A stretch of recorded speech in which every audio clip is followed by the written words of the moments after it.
आश्रय। साधन को चाटने में देर नहीं लगती माया को, एक बार में ही चट कर जाए पूरा साधन। ऐसे ऐसे अपराधों की वृत्तियां प्रेरित करती कि एक अपराध से पूरा साधन चट जाए। साधु अवज्ञा तुरत भवानी, कर कल्याण अखिल कयानी। परम चतुर नटनागर आश्रयदाता अंदर से युक्ति प्रदान करते हैं। बच, इस युक्ति से बच। उन्हीं की माया है तो वही चाल जानते हैं बचाने की, इसीलिए कहते हैं मामेव ये प्रपद्यन्ते, केवल मेरी शरण में हो जाओ।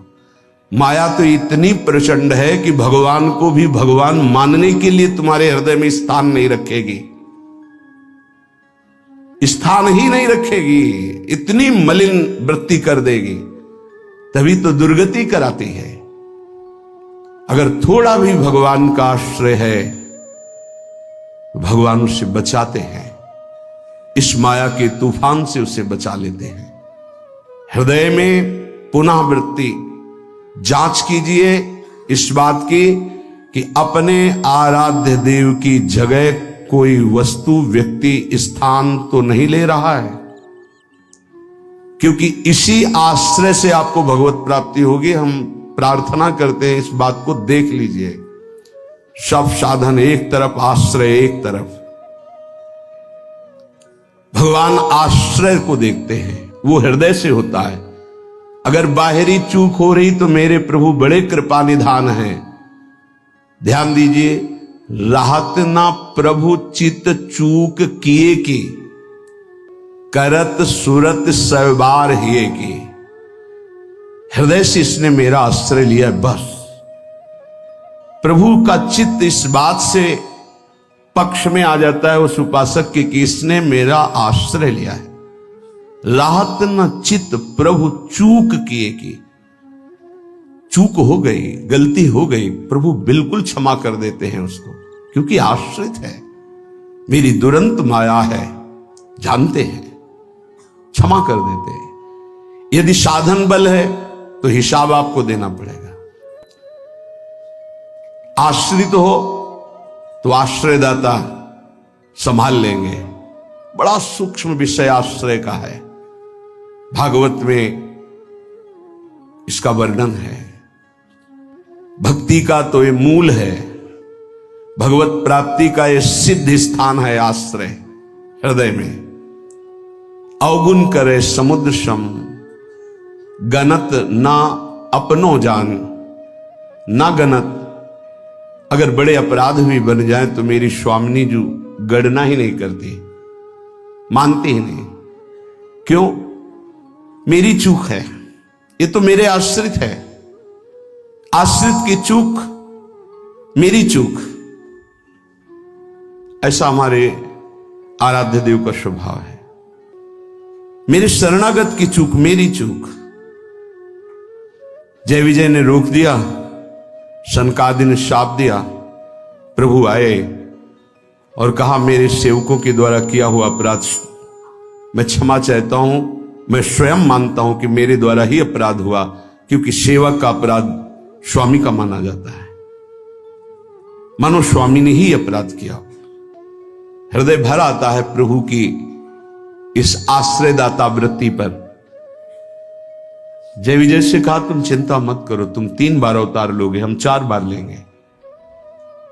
भगवान ने 4 बार अवतार लिया।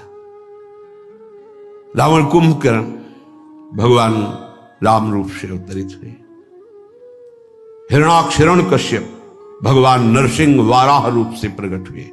वाराह रूप से हिरणाक्ष को परम धाम, नरसिंह रूप से हिरण्यकश्यप को शिशुपाल दंतवत श्री कृष्णचंद्र जी के रूप में 4 अवतार लिए।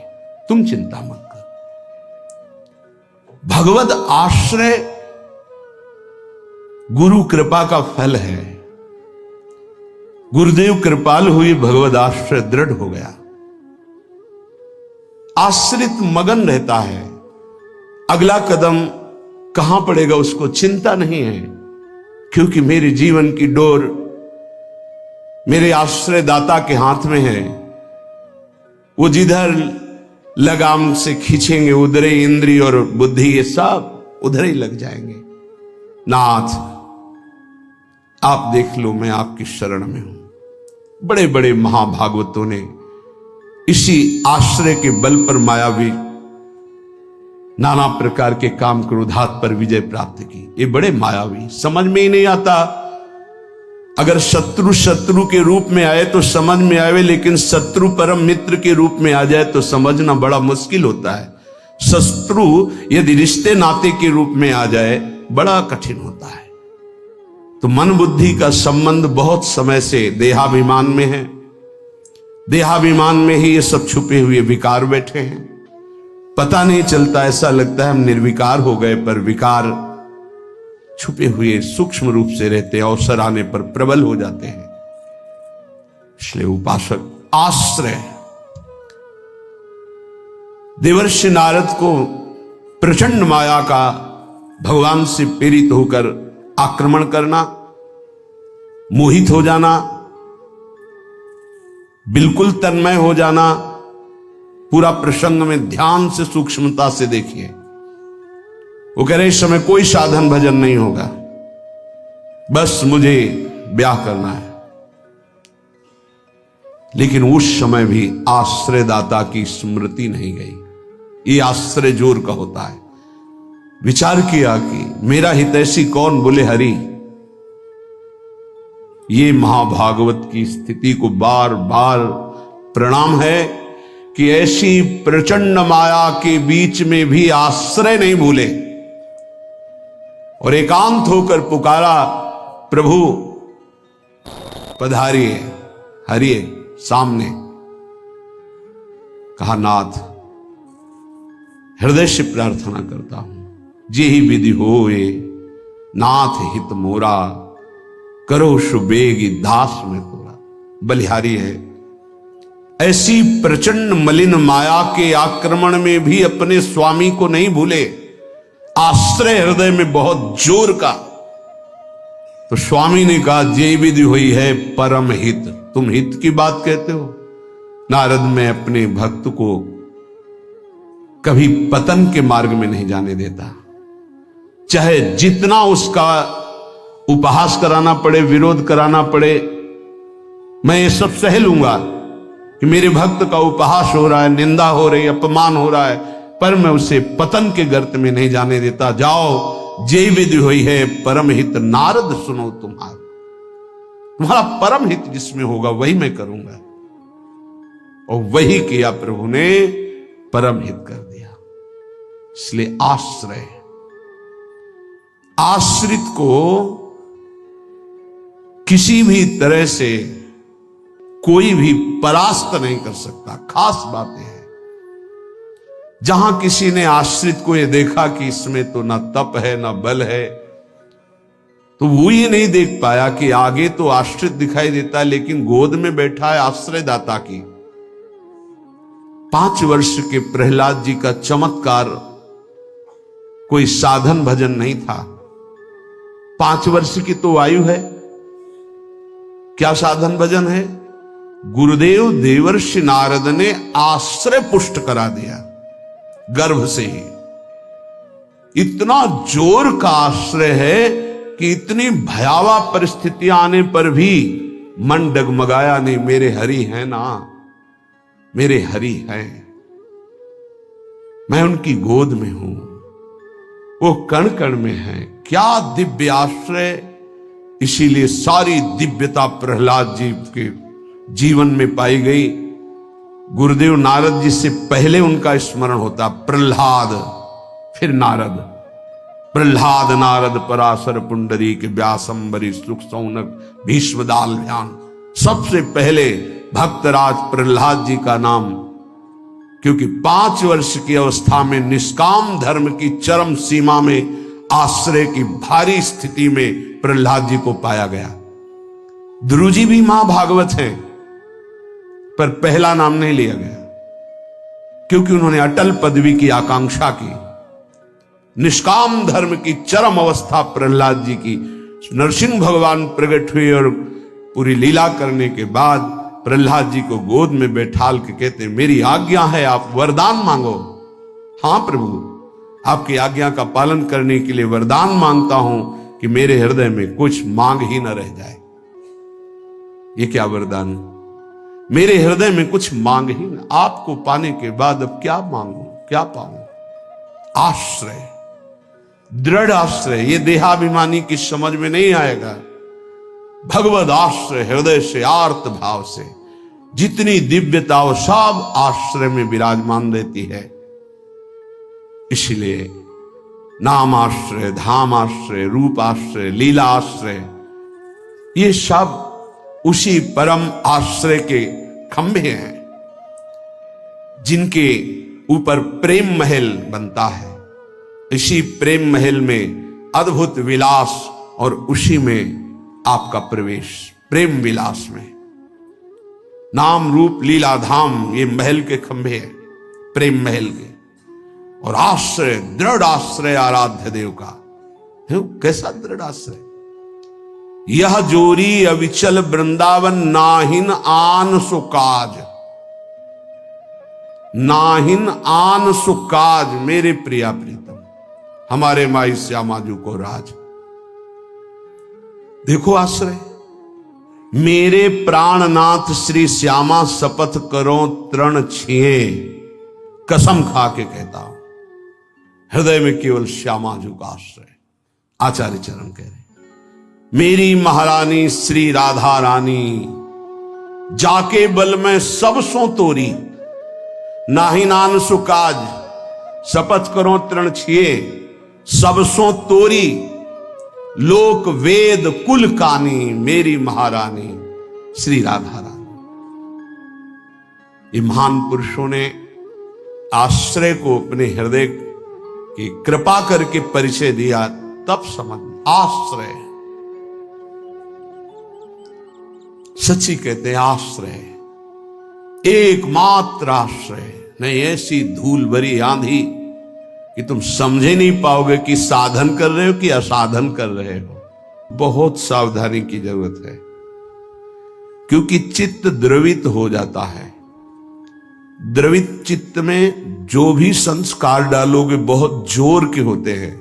जैसे मोम को पिघला दिया जाए, फिर उसमें जो छाप लगाई जाए वो बहुत जोर की लग जाएगी। चढ़ी के मैन तुरंग पर चलिबो पावक माही, प्रेम पंथ अति कठिन है, सबको निबहत नाही। जैसे मोम के घोड़े पर बैठकर आग से निकलना हो तो कैसा खतरनाक खेल है, ऐसे द्रवित हृदय से विषयों को पार करना है। कोई भी आकर्षण, कोई भी व्यक्ति वस्तु स्थान अपना अधिकार बना सकता है हृदय में, क्योंकि द्रवित हृदय, एक बार छाप लग गई तो द्रवित हृदय की छाप को मिटाना बहुत कठिन होता है। इसीलिए उपासक को जब वो असावधान होकर विषय में फंस जाता है तो बहुत ही आसक्त चित्त पाया जाता है, क्योंकि वो निर्मल द्रवित हृदय का सीधे हृदय से प्यार करता है, वस्तु से, व्यक्ति से, स्थान से। नहीं तो हिरन कोई प्यार की वस्तु जिस प्रेम के कारण अपनी रानियों का, पुत्रों का, राज्य का, समाज का त्याग कर दिया, उस प्रेम के आगे हिरन क्या चीज था। पर द्रवित हृदय, छाप लग गई, अगला जन्म हिरन का हुआ। द्रवित हृदय उपासक का होने लगता है। मलिन हृदय की छाप तो मिटाई जा सकती है, ये सूक्ष्म विषय है। विषयों में खेल रहा है, कोई भगवान से मतलब नहीं, तो जब जगेगा तो उसका हृदय साफ किया जा सकता है। जब ज्ञान होगा, उसको सत्संग मिलेगा तो सुधार बड़ी तीव्रता से हो जाएगा, यदि कुसंग ना हो तो। लेकिन यदि उपासक का हृदय आसक्त हो जाए तो बहुत ही उसमें विचित्रता पाई जाती है। जैसे द्रवित हृदय किसी रूप में फंस जाए, शरीर में फंस जाए, वस्तु में फंस जाए, उसकी एक विलक्षणता होगी उपासक की। जैसे वो प्रभु की तरफ चला था वैसे ही विषयों में अनन्य होकर के चलने लगेगा। द्रवित हृदय बिल्वमंगल जी चिंतामणि में अत्यंत आसक्त हटे, प्रभु में मन को लगाने की चेष्टा की, लगा, फिर वैसे ही एक नववधू को, फिर वैसे ही नवीन आसक्ति, अर्थात वो अभी हृदय से छाप मिटी नहीं थी। इसीलिए उन महापुरुष ने अपनी दोनों आंखों को ही विदा कर दिया। मेरे नाथ से तू फिर मुझे विमुख किया, अब संसार को देखूंगा ही नहीं। दोनों आंखें फोड़ ली। द्रवित हृदय अत्यंत आसक्ति, ये विषयी पुरुष नहीं कर सकते ऐसी आसक्ति, वो विषय में भी ऐसी आसक्ति नहीं कर सकते जैसी उपासक आसक्ति करेगा। इसलिए बहुत सावधान, उपासना के मार्ग में अपने आराध्य देव की जगह किसी को नहीं देनी चाहिए। उनकी जगह कोई है ही नहीं, समान ही नहीं, तो बढ़कर क्या है। पर सही मानिए हम अपने आराध्य देव से बढ़कर किसी को स्थान दे देते हैं, वो चाहे कोई शरीर हो, वस्तु हो, स्थान हो, कुछ भी हो। इसका परिचय यही कि अपने आराध्य देव के स्मरण का महत्व नहीं रहा, स्मरण छूट रहा है, स्मरण छूट गया और तुम राजी हो। तद स्मरणेन परम व्याकुलतेत, इसका मतलब तुमने अपने आराध्य देव से बढ़कर कुछ मान लिया। बड़ी मलिन बुद्धि है, बड़ा मलिन मन है। इष्ट कृपा, गुरुदेव कृपा अवसर आता है मुक्त होने का। इंद्रियों को संयम में कर कर प्रेम समुद्र में डूबने का, पर धिक्कार है ऐसे मन को, ऐसी बुद्धि को जो पुनः मलिन भोगों में फंसा देती है, मलिन संसार के राग में फंसा देती है। विचार करो, कोई भी उपासक जब ग्रह त्याग करता है वास्तविक भगवत लक्ष्य करके, तो कितनी सामर्थ्य उसके हृदय में भगवान देते हैं कि माता के चरणों का राग, पिता के दुलार का राग, परिवार के राग को स्वाहा करके, शरीर के राग को पता नहीं भोजन मिलेगा कि नहीं, व्यवस्था होगी कि नहीं, कोई पीटेगा, अपमान करेगा तो सह लेंगे, हर कष्ट सह लेंगे, पर प्रभु को प्राप्त करेंगे। हृदय का लक्ष्य ये होता है हर उपासक के, जो ग्रह त्यागी होता है, जो वैराग्यवान होता है, जो भगवत मार्ग का निश्चय करने वाला होता है, इतना सुंदर दृढ़ संकल्प करने वाला, फिर किस वस्तु व्यक्ति स्थान का महत्व रखता है? किसी का नहीं। तो फिर क्यों आसक्त हो जाता है? बड़ी लंबी लंबी यात्रा करके भगवत मार्ग की, फिर किसी क्षुद्र विषय में विश्राम मानने लगता है, मनोरंजन करने लगता है। जहां दिन प्रतिदिन वैराग्य बढ़कर के उपरति की स्थिति में आना चाहिए, वहां वैराग्य घटकर राग की स्थिति में आ गया। किसी वस्तु, व्यक्ति, स्थान की प्रियता ने अधिकार कर लिया हृदय में, ये भारी विडंबना, माया का प्रबल आकर्षण। बड़े कृपा पात्र हैं, उनके चरणों की वंदना करता हूं जो उपासक अपने आराध्य देव की जगह किसी को नहीं देते, अपने आराध्य देव के समान किसी को नहीं समझते, अपने आराध्य देव के लिए सर्वस्व त्रिभुवन के पद भोगों का त्याग कर देते हैं। सतरति सतरति सा लोकाम तारयति, वो तर जाते हैं, वो लोगों को तार देते हैं। ऐसे महापुरुष बिरले होते हैं। भगवत कृपा से जो मार्ग मिला है वही मार्ग है। मम भक्ति युक्तो भुवनम पुनातु, मेरी भक्ति से युक्त हृदय वाला संपूर्ण लोकों को पावन करने की सामर्थ्य रखता है। चूक अपने लोगों से अब ये नहीं होनी चाहिए कि आराध्य देव की जगह किसी को दे दें। इसे बैठा लीजिए हृदय में। हृदय इतना ताला लगा के रखिए, सुरक्षित कि हृदय में आराध्य देव की जगह कोई ले ना पावे। विश्वास कीजिए, बहुत प्रचंड भगवान की माया है, उन्हीं की है, इसलिए वो इतनी समर्थ है कि उनके स्थान में किसी को भी बैठा सकती है। बहुत से नीच नीच वृत्ति को, बहुत से नीच नीच वृत्ति को, विश्वास कीजिए इस बात पर। अगर भगवान का आश्रय है तो साधु समागम मिलेगा और आपकी चूक का तत्काल सुधार होगा, तत्काल सुधार होगा।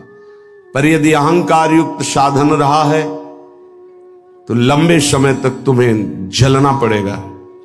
जब तक अहंकार गलित होकर आर्त भाव से पुकारोगे नहीं कि नाथ मुझे बचा लो, तब तक ये माया पछाड़ती रहेगी। ये हम पढ़ी लिखी बात नहीं कह रहे, ये संतों के हृदय की बात कह रहे हैं, ये साधकों के हृदय की बात कह रहे हैं, जो हृदय में चिंतन हुआ उसकी बात कर रहे हैं। अगर हृदय को तन्मय किया जाए तो पूरे विश्व ब्रह्मांड में जितने हृदय हैं, सब हृदय की बात हृदय में आ जाएगी। जैसे ध्रुव जी ने अपनी प्राणवायु बंद की तदात्म भाव से, तो संपूर्ण विश्व की चराचर जीवों की वायु अवरुद्ध हो गई, क्योंकि परमात्मा हृदय में विराजमान है। जो उसको जागृत कर लेता है तदात्म भाव से, जो पूरे विश्व को अनुभव करा सकता है। इसलिए मम भक्ति युक्तो भुवनम पुनातु। उपासक आश्रय से भगवत प्राप्ति होती है। इतना दृढ़ आश्रय, अन्य अवलंबन न हो, अन्य आश्रय न हो। जब तक शरीर का आश्रय रहता है तो देहाभिमान स्फुरित होता है, देहाभिमानी सोचता है कि अगर हम भगवान का आश्रय लिए तो हमारा साधन छूट जाएगा, क्योंकि साधन से देहाभिमान की पुष्टता होती है। मैं करता हूं, अहंकार विमूढ़ात्मा करता हमिति मन्यते। और जब हम आश्रय पर चित्तवृत्ति देते हैं, निरंतर उनका चिंतन, निरंतर सेवन, निरंतर गायन, निरंतर आश्रय, तो अभिमान गलित होता है। ये आंतरिक युक्ति है। अभिमान न रहे तो किसी विकार की ताकत नहीं कि हृदय में प्रवेश कर जाए। भ्रम तभी माया पैदा करती है जब अभिमान होता है। गरुण महाज्ञानी गुण राशि, महान ज्ञानी भगवान के वाहन, जिनके पंखों से सामवेद की ध्वनि निरंतर होती रहती है, उनको भ्रम हो जाना बड़े आश्चर्य की बात है। भगवान के नित्य सेवक, नित्य दास जब हरि विराजमान होते हैं तो उनके पंखों से सामवेद की स्तुति होती रहती है। परम पवित्र, उनके हृदय में भ्रम हो जाना, ये श्री भगवान है, जिनको एक निशाचर नागपाश में बांध देता और मैं मुक्त करता हूं, उस समस्त जगत को मुक्त करने वाले प्रभु है। नहीं, कैसे प्रभु हो सकते हैं? इनकी तो दशा में देख रहा हूं, नागपाश में कैसे पीड़ित हो रहे हैं। भ्रम हो गया। क्यों भ्रम हुआ? परम ज्ञानी भगवान शंकर उमा जी से कहते हैं, कीन होश कबहूं अभिमाना, सुख होवन चाह कृपा निधाना। मैंने भगवान की कृपा से जान लिया कि गरुण जैसे महापुरुष को जो भ्रम हो गया, व्याकुलता हो रही है, इनका चिंतन बदल गया। इसका मतलब इन्होंने कहीं अभिमान किया, उसी को खोना चाहते हैं प्रभु, इसीलिए इनको भ्रम हो गया। नहीं तो ये तो महान परम बंदनी भगवान के पार्षद है, इनको भ्रम कैसे हो सकता है?